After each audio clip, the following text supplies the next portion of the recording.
Magandang hapon po. Ako po ay si Pastor Jason Colliantes. Ako po ay taga Nara, Palawan. At bumabiyahe pa po para po sa pag-aaral sa BLTC.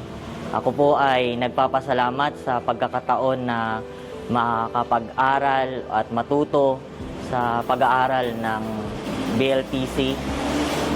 Natutunan ko lang po na malaman yung biblical na basihan o basis kung paano magturo ng salita ng Panginoon at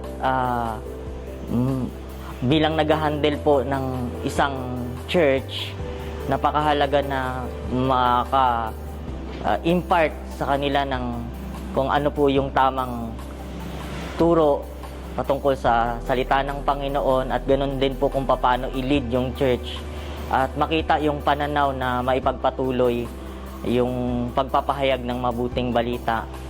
Salamat sa pamunuan ng BLTC na ito at malaking bagay po ito para sa amin mga pastor na lalong madagdagan, lalong mai-apply yung mga natutunan pa sa pag-aaral na ito.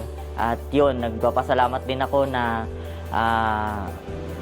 nakapag-aral ako sa BLTC. Nawa, marami din pong manggagawa ang matulungan po ng pag-aaral na ito. Yun lang po at marami pong salamat sa Panginoon.